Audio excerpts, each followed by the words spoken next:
Çok güzel bir konuğum var. Çok. Bayılıyorum. Bir performansını seyretme şansım oldu. Gerçekten bayılıyorum. 2 tane ortak özelliğimiz var. Biri soyadımız. Aynı kaderden geliyor soyadımız. İkincisi ekranda olduğumuzdan daha yaşlı görünüyoruz. Kesin bilgi. Yayalım. Enerjisini çok sevdim. Biraz önce yüz yüze geldik ve tanıştık. Gözleri ışık ışık. Duruşu zaten çok güzel ve çok naif. Çok yetenekli. Dolayısıyla da çok keyifli, çok güzel bir program bizi bekliyor olacak. Bir cümlenin peşinden gideceğiz. Virginia Woolf diyor ki, başlangıca cesaret, sürekliliğe sabır ve bitişe asalet yakışır. Şimdi bakalım sevgili Oya un ustası neler söyleyecek? Hadi gelin benimle. Heyecanlı. Hoş geldin. Cesaretle başlıyorum ben de. Oh be. Hoş geldin. Hoş bulduk. Çok güzelsin. Siz de öyle. Hemen şu takılardan başla. Ben tabii şimdi programda çok kıymetli tasarımcıların takılarını takıyorum. Aralarda da geliyorlar, kocaman çantalar açılıyor. Allah, ben kendimi kaybediyorum. Onunla onu mu takacağız, bununla bunu mu takacağız? Oya'yı da görünce hayranım ya. Oya'ya dedim ki, Oya'cığım takı desteği istersen oda dolusu takı var şu anda. Tasarımcı geldi, aralarından seçiyoruz. Hadi gel sen de seç. Ama bana Oya dedi ki, Annemin takılarını takıyorum şu anda. Oh. İnci kolyesi annemin bileziği. Onlar uğur getirsin diye. evet, Şimdi onları ondan taktım. kıymetlisi yok. Öyle kıymetlim. En iyi Gerçekten. tasarımcı bile yapamaz. Öyle. Evet. Anneciğin nasıl? İyi. Nasıl olsun? O da iyi. Çok selamlar. Söylerim. Peki Oya'cığım, çok güzel ve iyi görünüyorsun ama senden de duymak isterim. Sen nasılsın? Çok iyiyim. Çok heyecanlıyım. Burada olduğum için çok mutluyum. Hoş geldin. Sefalar Annemle beraber getirdin. hep izliyoruz sizin Teşekkür ederim. programlarınızı. Çok teşekkür ederim. Sıcaklığınızı, şefkatinizi. O Annene yüzden de çok buradan mutluyum. sevgiler. Adı ne annenin? Filiz. Filiz. Ay ne güzel isimmiş. Filiz Hanımcığıma da buradan sevgiler. Çok yaş farkımız olmadığını düşünüyorum Filiz Hanım'la. 76 yaşında. 76 mı? Evet. 76'lı diyeceksin diye bir Yok. yaş büyük benden. Ne? Evet. Hemen bu hikayeyi anlatır mısın bana? 76 mı? Evet, 4 kardeşiz biz. 2 ablam, bir abim var. Annem beni 38 yaşında doğurmuş. Ne diyorsun? Ben de 38 yaşındayım şu anda. Ne diyorsun? Evet. Çok şaşırdım. Evet. Çok güzel bir Eski şey. toprak. Helal olsun. Ben de oğlumu 40 yaşında doğurdum. Demek ki oğlum senin yaşına geldi. Tabii ben de 78 yaşında olacağım. Çok garip bir çelişki oldu şimdi. 76'lı diyecek zannedip. Benden bir yaş büyük. 76 yaşında. Yok. Helal olsun. Filiz Hanım'a buradan böyle sarılıyorum o zaman daha çok. Nasıl peki annenle diyaloğun? Çok kıymetlim. Her adımı birlikte paylaştık. Hayatımın her anının şükür. şahidi. Öyle. Çok güzelmiş.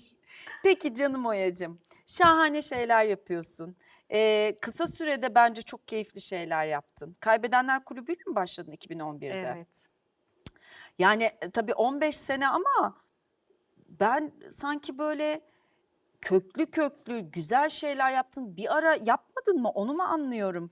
Böyle bir şeyler mi oldu? 2011, 2013, 2014, 2015, sonra bir 3 yıl ara görüyorum. Sonra bir 2 yıl ara görüyorum. Oralar ne oluyor? Bana açıklar mısın? Biliyorsunuz siz de oyuncusunuz.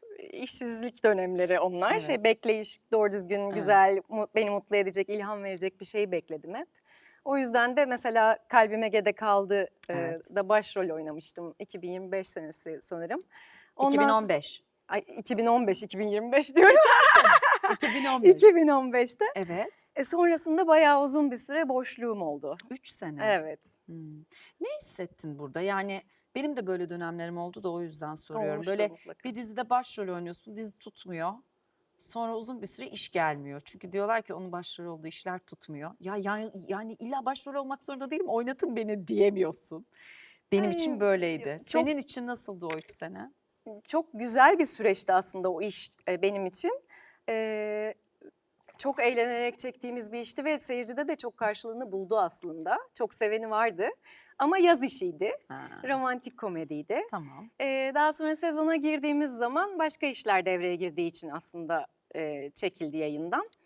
Ondan sonraki süreçte tabii ki tam da benim böyle 20'li yaşlarım tam böyle kendimi en sorguladığım, değerimi sorguladığım, yaptığım işlerle birazcık kendimi tanımladığım bir dönemdi. Şimdi birazcık daha aslında öyle hissetmiyorum. O adıma geçtiğimi düşünüyorum. Artık yaptığım işlerle kendimi tanımlamıyorum. Kendimi kendim olarak varoluşumla tanımlıyorum. Ama o dönemde benim için zordu tabii ki. Tabii. O boşluklar, o boşluğu doldurmak.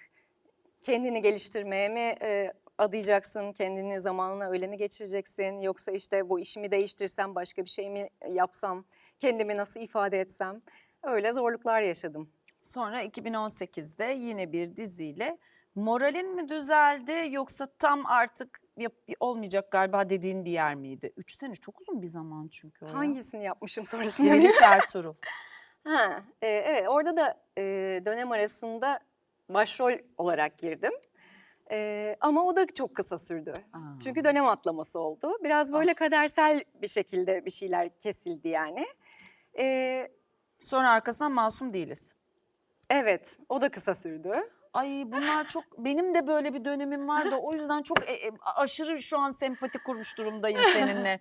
Peki Şeytanın Bacağı nerede kırıldı? Geçen sene kırıldı aslında. Tam olarak benim tamam ben vazgeçiyorum artık, tamam demek ki olmayacak. Yani buradan kendimi ifade etme yolunu bulamayacağım ben.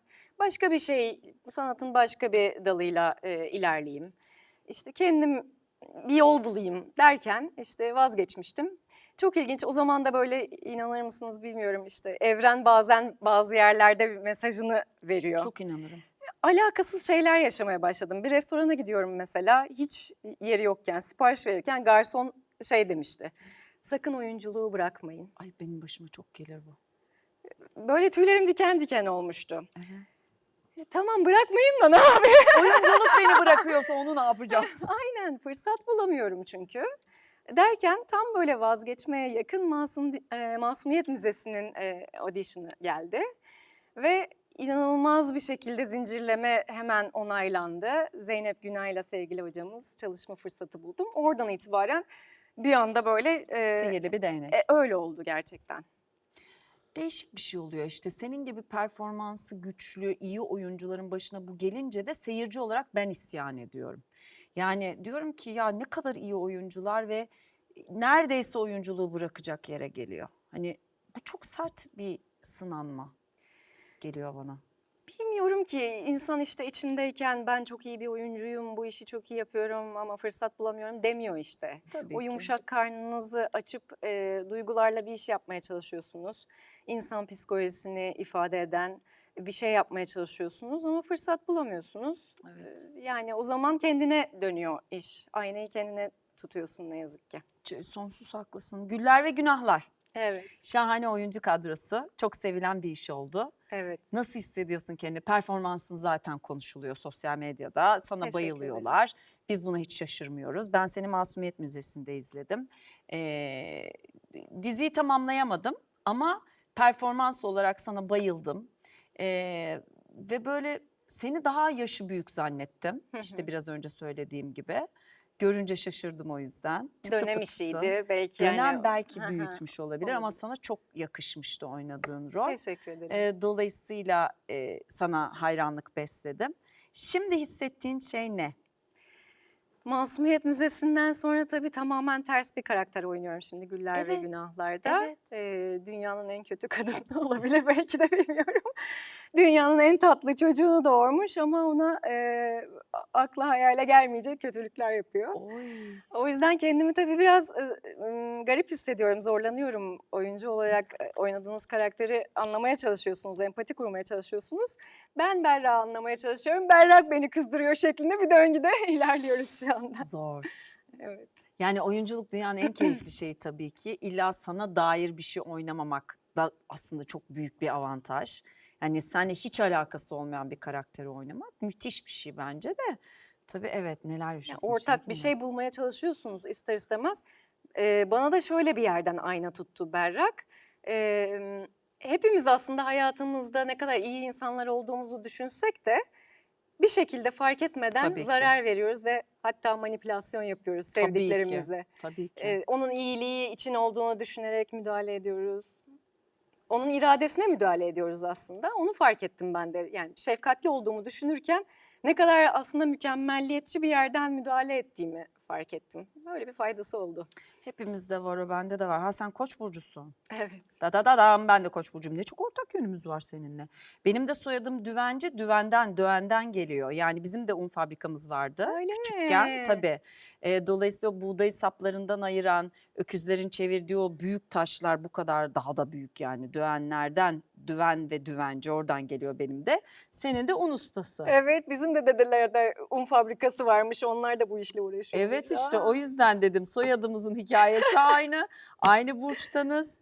Ve evet, çoğunluk aslında bu ikimizin ortak özelliği de ekranda göründüğümüzden daha küçüğüz. Küçük yani, minnak. Minyon. Minyon, daha minyonuz, daha minyon. Yaşımızı iddia etmeyeyim ben şimdi, 49 yaşımdan oralara. Daha gencim demeyeyim de daha minyonuz. Gençsiniz gayet de. Genç hissediyorum zaten. Evet, öylesiniz. Evet, Bence zaman gerçekten insanların ürettiği bir kavram. kesinlikle katılıyorum Ben sana. inanmıyorum zamana. Ben de. Geçmiş, gelecek, şimdi diye böyle kafamızda bir konsept oluşturmuşuz. Halbuki sonsuz varoluş evreninde Evet. nedir ki zaman? Ben de aynı fikirdeyim. Hem Carl Sagan'ın Silik Mavi Nokta kitabından bir alıntı yapmıştım sevgili Sinan Canan sayesinde sosyal medyada. Hem böyle dertlerimizin hem bizim hem de zaman, yaş kavramının ne kadar boş olduğunu anlıyorsun aslında o videodan ve o kitaptan. Ben de öyle düşünüyorum. Bir kere zaten 49 hissetmiyorum. Daha genç hissediyorum. Ruhum zaten, o içimdeki çocuk hala 10 yaşında. Sen kaç yaşında hissediyorsun? Ben galiba hep 22 yaşında hissediyorum. Çok iyi. Güzel. 22'ymiş. Bak bana net olarak bir yaş sorsan 27 der miyim? Yok. 30 derim ama. 20'lerimde hissetmiyorum ama 30'larımda hissediyorum. 22'ymiş ya. Yani sevdiklerimle bir aradayken çok çocuklaşıyorum. Tabii. Sevdiğim şeyi yaparken içimden çocuk çıkıyor. Kendimi böyle bir şey hissetmiyorum yani.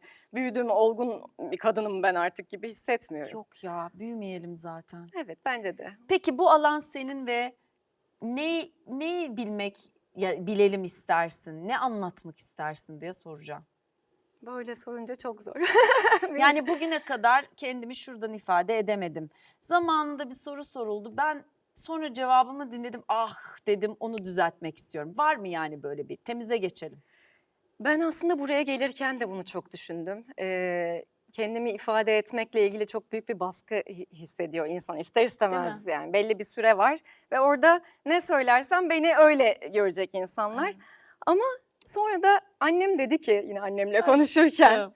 görünmekten korkma, Ha. görünür olmaktan korkma.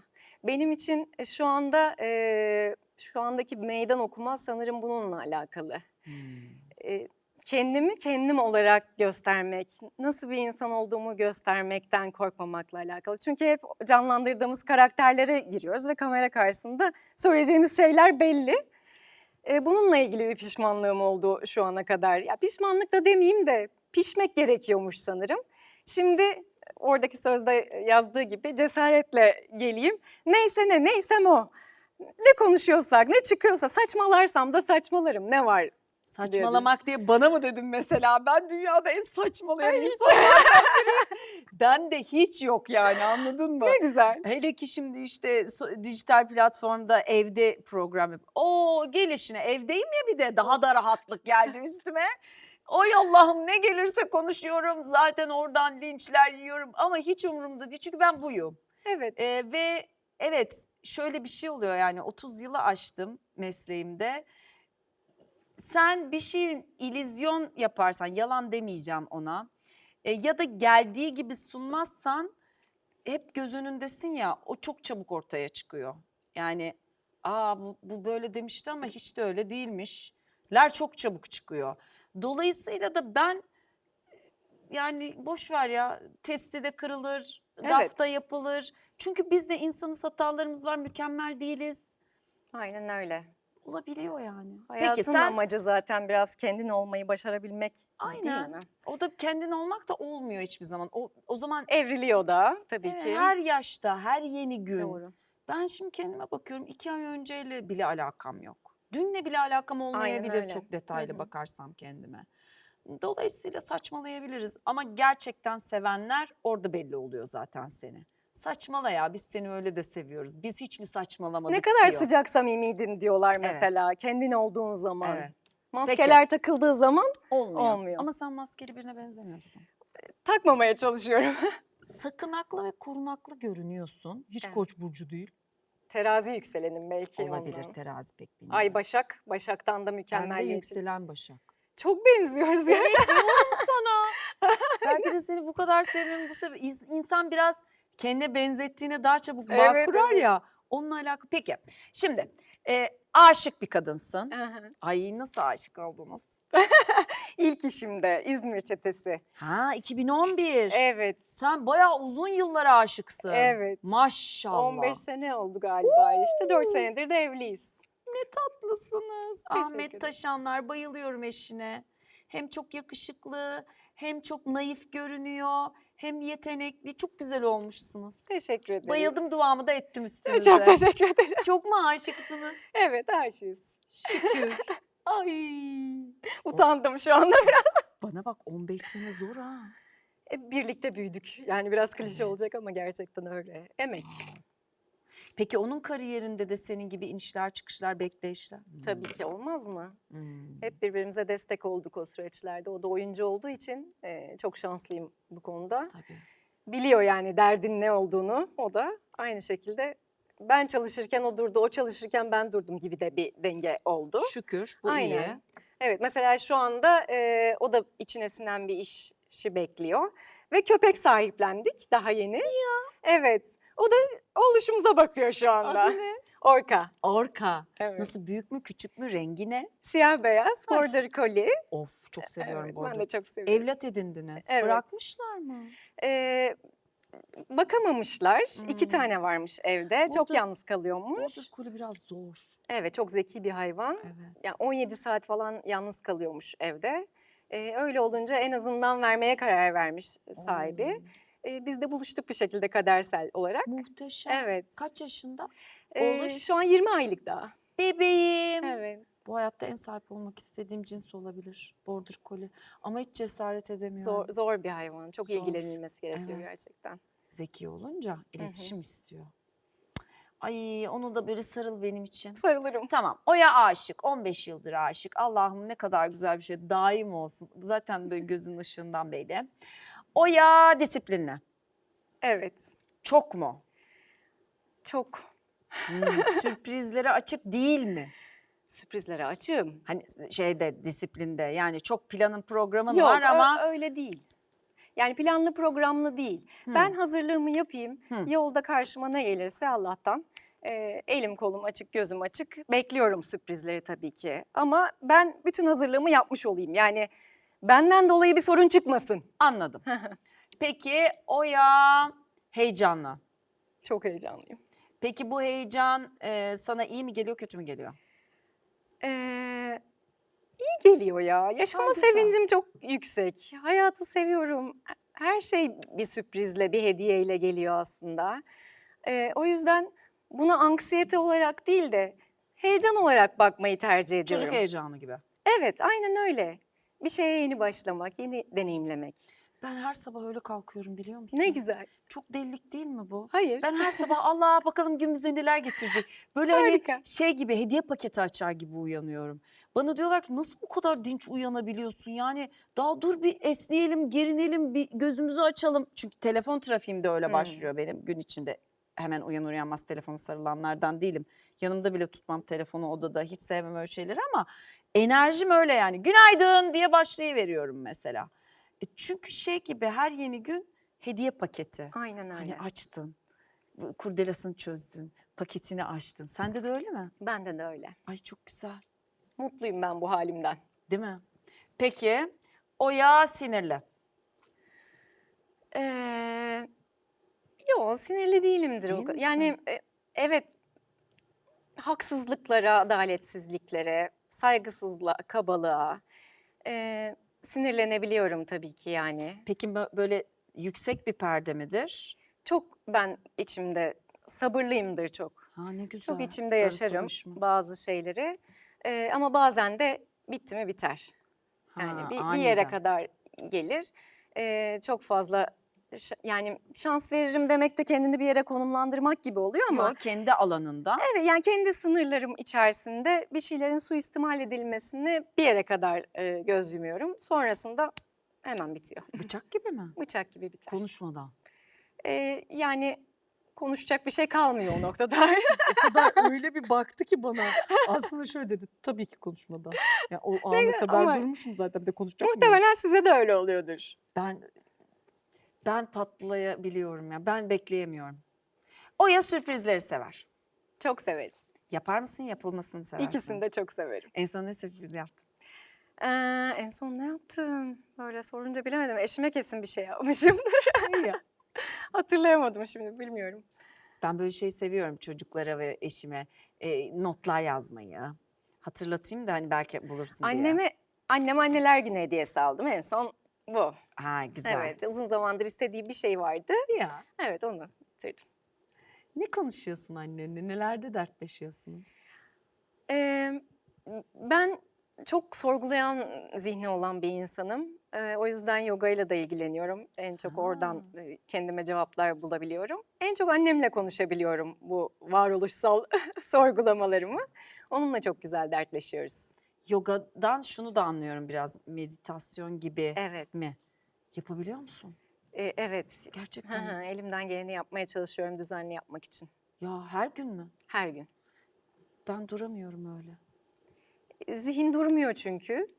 Ama bunun farklı farklı bir sürü tekniği var nefesle. Öğrendin mi gidip? Evet.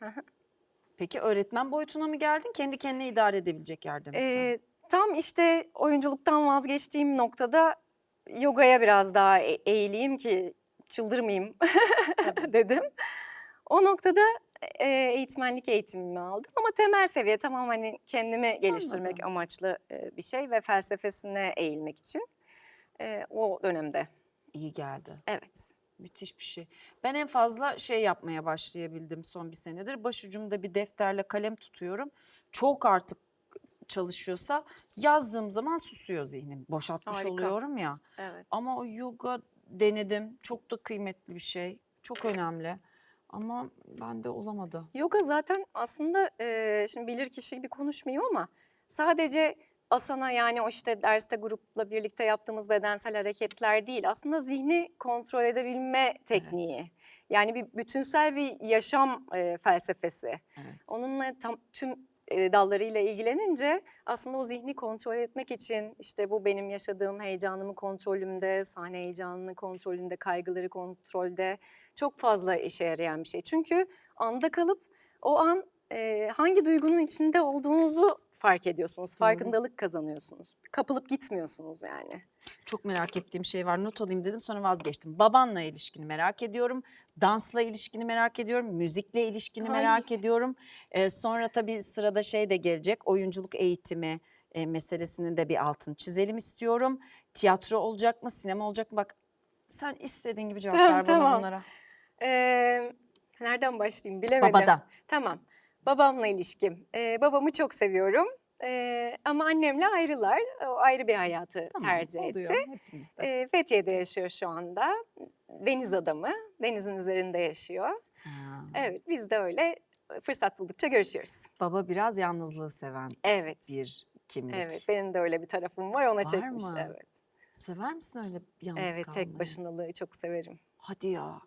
Öyle şarj olabiliyorum ben çünkü. Ben de hayatımın bir döneminde tek başına tatile gitmeyi çok severdim. İyi gelirdi bana. Bizim gibi çünkü çok yüksek enerjili insanlar etrafındaki insanların enerjisini de çok üzerine alıyor. O sorunlara da çok empati Evet. yapıyorsunuz. Doluyorsunuz. Bir noktada ben kimim, ben ne istiyorum acaba onu duymaz hale geliyor insan. O zaman tek başına kalıp böyle bir sessiz. Peki dans ve müzik? Dansı çok severim ben. Güzel dans ediyor musun? Öyle diyemem tabii ki şimdi. Kesin ediyorsun. Çok güzel dans ediyorum desem. Ben hiç edemem. Aa, Hiç sıfır. hiç inanmam. Vallahi billahi. Kesin Hiç. ediyorsunuz. Sıfır yani öyle saçma sapan kendi şeyinde. Ama o güzel dans edenlere hayranım. Kesin güzel dans ediyorsun. Ben müzik, yani konservatuar flüt bölümü mezunuyum ben. Of. Yan flüt mü? Evet. En sevdiklerimden. Keşke getirseydi. İnşallah bir dahakine diyelim. Müzik benim damarlarımda akıyor. Dolayısıyla dans da öyle. Bence bütün sanat dalları zaten birbiriyle iç içe geçmiş vaziyette. O yüzden hepsini çok seviyorum ben. Biz seni görecek miyiz yan flüt çalarken? Olabilir, neden olmasın? Kesin olmalı. Sesin güzel mi? Öyle olduğunu söylerler. Kesin güzel. Ben kendimi övemem. Yeteneklerinin arkasında dur. Güzel, sesi güzel. Yan flüt çalıyor, dans ediyor. Zaten iyi performans oyuncusu. Aşık daha ne olsun? Estağfurullah. Peki, tiyatro.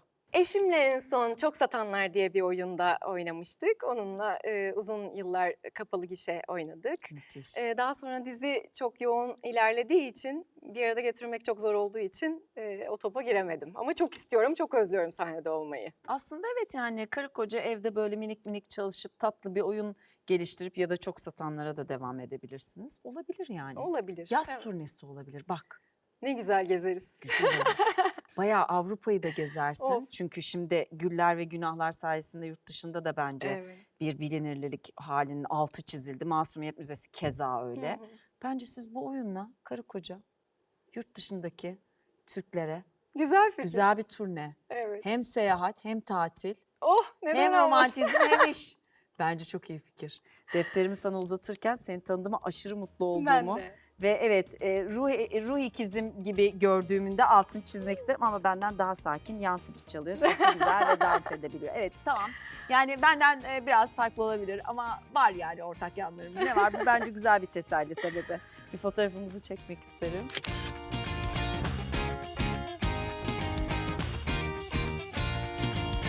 Bence biz Oya'dan bir daha sefere geldiğinde, bir daha gelişine, Türkçem bazen yamulabiliyor, yanlış konuşabiliyorum, özür dilerim. Herkes hata yapabilir. Yan flütüyle gelmesini dileyelim ve isteyelim. Tamam. Ben de mırıldanırım üstüne diye küçücük bir vaatte bulunayım. Seni tanıdığıma çok memnun oldum. Ben de çok memnun oldum. Çok teşekkür ederim. Her şey gözlerinin ışığı gibi olsun ve gülüşün gibi. Çok teşekkür ederim. Sağ En olun. çok anneciğine sarılıyorum, eşine Tamam. de sevgilerimi Tamam. ilet lütfen. Çok teşekkür ederim. İşte niye seviyoruz biz bir oyuncuyu? Sadece performansı yüzünden mi sizce? Hayır, ben böyle olduğunu hiç düşünmüyorum. Enerji denen bir şey var. Gerçekten o gözlerden çıkan, bak nasıl kötü bir karakter oynuyor ama bayılıyorsunuz değil mi? Evet, çünkü oynadığı karakter ve performansı çok önemli ama insanlığı hepimizi sarıp sarmalıyor ekranlardan. Düşünün nasıl güzel bir meslek bu ve sizler ne kadar güzel sevmeyi biliyorsunuz, ayrıştırabiliyorsunuz. Bir başka bambaşka sohbetlerde tekrar bir arada olacağız. Hoşçakalın.